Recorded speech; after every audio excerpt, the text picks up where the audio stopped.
The clink of silverware echoed through the dining room, sharp enough to cut through the air. Steam rose from the casserole dish my mom slid toward my older brother, her smile warm and overflowing for him. Then her eyes snapped to me, cold and dismissive. "You don't deserve a seat at this table," she said flatly, as if my presence ruined her meal. Before we begin, drop a comment and tell us where are you from and from which city you're watching our videos. And after watching the whole video, don't forget to tell us, what would you do in this situation? Be honest. Tell me in the comments below. We read every comment. Let's begin. For a moment I felt the sting, but I didn't flinch.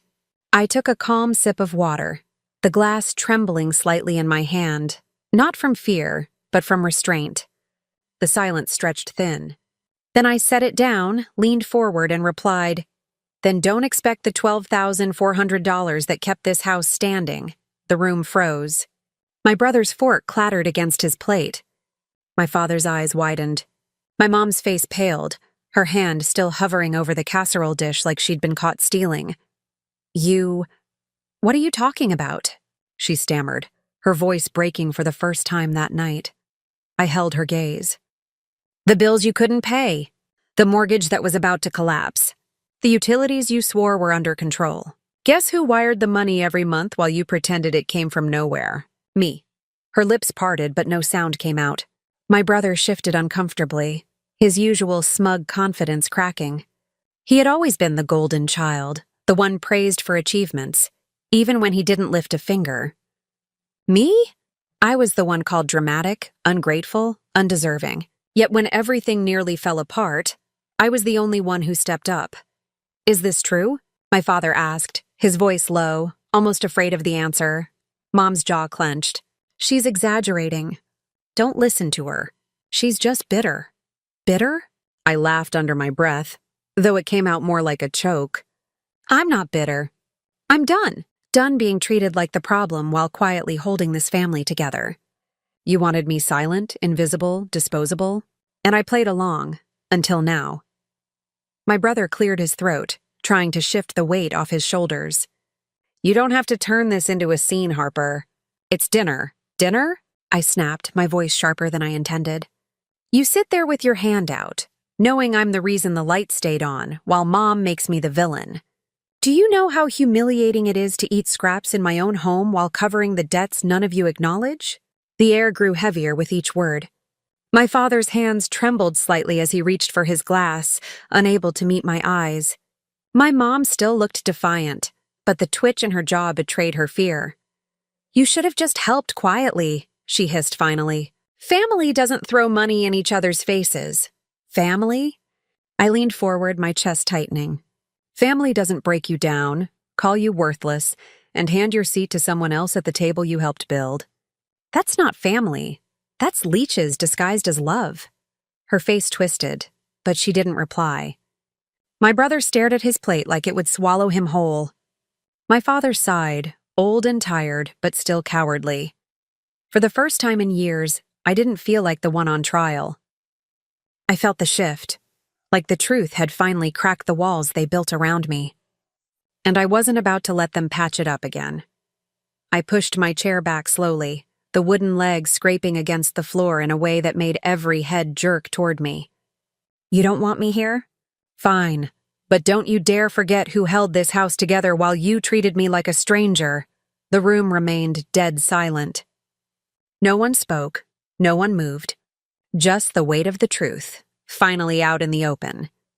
And in that silence I realized this wasn't just a fight over dinner. This was the beginning of something much bigger. The silence at the table felt like a noose tightening around every throat. My mom's knuckles whitened against the edge of the casserole dish. My father stared into his glass, swirling the water as if the right answer might appear in the ripples. Ethan tried to pretend this was none of his business, but his eyes flicked to me with something close to fear. I didn't sit back down. I stood there, every nerve alive, adrenaline pounding. "You wanted me invisible," I said slowly, my voice steady now. "But I'm done hiding what I've carried for you. $12,400. That's not an accident. That sacrifice my mother finally broke. You think money gives you the right to disrespect me? Her voice cracked like thunder, sharp, defensive, and trembling all at once. No, I shot back, my chest rising. Respect should have been there before the money. It's earned by how you treat people, not by the titles you hold in a family. Ethan shoved his plate forward, trying to change the subject. Look, Harper, nobody asked you to play hero. You chose that. I turned to him, the weight of years of swallowed words pressing against my ribs. You're right. Nobody asked me. Because nobody thought I was worth asking. But when things crumbled, you were too busy bragging about your new sneakers while Mom cried behind closed doors. And Dad, I glanced at Richard, who shifted uncomfortably. Dad just poured another drink and said it would work itself out. So yeah, I chose it. I chose to keep us afloat. And what did I get in return? A seat stolen at the table I paid for. My father's lips parted, but the words never came. His silence stung worse than anything my mom said. Linda slammed the serving spoon against the dish, sauce splattering across the tablecloth. You ungrateful girl. Do you know what I gave up to raise you? I leaned forward, heat rushing through me. No, Mom, tell me. What did you give up, besides the chance to actually love me? The words cracked the air like glass shattering. For a moment, I thought she'd lunge across the table. Her face flushed red, her hands shaking, but no answer came. Ethan muttered under his breath, "Drama queen." I snapped my gaze to him. Say that again. He froze. His fork hovered in midair, and suddenly, he looked less like the golden boy and more like a child caught lying. You lived off the money you never earned, I said, my voice low but sharp enough to cut through the thick air. And you call me dramatic? Ethan, the only reason you still have a roof over your head is because I cleaned up the mess while you pretended to be the pride of the family. His jaw tightened, but he didn't fight back. Not this time. I straightened, my chest heaving. I used to think if I worked hard enough, if I proved myself enough, maybe one day you'd see me. But tonight makes it clear you never will. So let me make it clear too. I'm done being your scapegoat. I'm done carrying weight for people who only ever remind me I'm not enough. My father whispered, Harper, don't say that. His voice was frail, almost pleading. I locked eyes with him. Then say something, Dad. For once in your life, say I matter. His lips trembled. He looked down, and just like that, the last piece of hope I'd been clinging to snapped. I reached for my glass, drained what was left, and set it down with deliberate calm. This is the last dinner where I'll ever sit here begging for crumbs of respect. Linda's voice shook as she hissed, If you walk away from this family, don't come back. A bitter smile tugged at my lips. You can't lose what you already threw away. The scrape of my chair echoed louder than any scream could have. My legs trembled, not from fear, but from the release of years of swallowed pain. I walked toward the hallway, my footsteps deliberate, heavy, final. Behind me, I heard Ethan curse under his breath. My father muttered something I couldn't catch. But it was my mom's voice that followed me the longest, shrill, cracking, desperate. You'll regret this, Harper. Don't think money makes you powerful. I stopped at the doorway and turned, my eyes burning but clear. No, Mom. What makes me powerful is finally knowing my worth, and with that, I stepped out. The air outside hit me cold, sharp, almost cleansing. My chest heaved, but for the first time in years, the breath didn't taste like ashes. Behind that door was a family built on control and favoritism. Ahead of me was uncertainty, loneliness maybe, but freedom too. And deep down, I knew this wasn't the end. This was just the opening strike in a war they never thought I'd have the strength to fight. The night air bit into my skin as I walked down the porch steps, my phone buzzing violently in my pocket. I didn't need to check to know who it was. Linda. She would keep calling until her voice ran hoarse. I ignored it, clutching the railing with white knuckles. The house behind me glowed in the dark, the same house that had become my prison. But tonight, I was free. I walked to my car, slid in, and gripped the steering wheel. My hands trembled, not from fear but from release. The weight I'd carried for years had been ripped off my shoulders, thrown in their faces where it belonged. but freedom had a price. The next morning, I found out just how high. When I pulled into the cafe parking lot where I worked, a message flashed across my phone screen. Family meeting, tonight. Be there. Ethan's name glared at me on the screen. My stomach tightened, but I laughed bitterly. A family meeting? After last night, they had the nerve to summon me like a servant? At noon, while taking an order from a customer, my phone buzzed again. This time it wasn't Ethan, it was my dad. Richard's text was short, almost pleading. Please come. Don't make this worse, my throat tightened. Don't make this worse. As if I was the one who shattered everything. As if $12,000 and 400 sleepless nights meant nothing. By 6, I was parked outside their house again. My chest burned as I stared at the windows glowing faintly in the dusk. Every instinct screamed to drive away, to never look back. But some part of me wanted them to finally hear me, to finally choke on the truth they'd ignored for years. When I walked in, the air was different, heavier. Ethan sat on the couch, his arms folded, smugness plastered across his face like armor. Linda was pacing the room, muttering under her breath. Richard sat in his recliner, looking smaller than I'd ever seen him. Glad you showed up, Ethan said, his smirk sharp. We need to straighten things out before you embarrass this family more than you already have. I raised a brow, dropping my bag on the floor. Embarrass? Or expose? Linda whirled on me, her eyes wild. You humiliated me in my own house. Do you know what the neighbors will think if they find out you've been parading our finances like some kind of trophy? I stepped forward, steady, refusing to flinch. They'll think the truth. That you needed me and I delivered. That you're golden boy. I glanced at Ethan. Wasn't the savior you painted him to be. Ethan leaned forward, his voice low and venomous. You always wanted to play the victim, but all you did was throw a little cash around. You think that makes you better than us? You're pathetic, Harper. The word hit me like a slap, but I didn't break. Instead, I felt something in me ignite. Pathetic? My voice cut through the air like a blade. Pathetic is living off someone else's back while pretending you're a success. Pathetic is a grown man letting his sister keep a roof over his head while he spends his nights bragging to friends about money he never earned. His smirk faltered.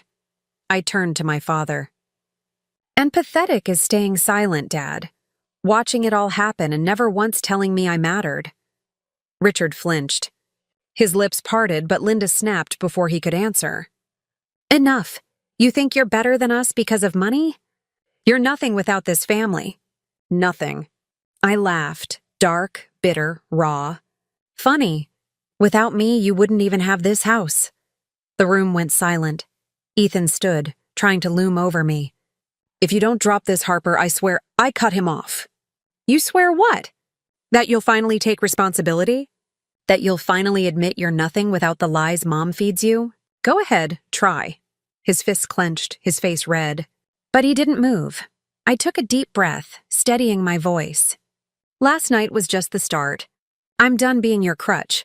You'll learn real quick what life looks like without me holding it together. Linda's face blanched. What do you mean? I pulled my phone from my pocket, scrolling through the bank app. I mean, the payments stop tonight.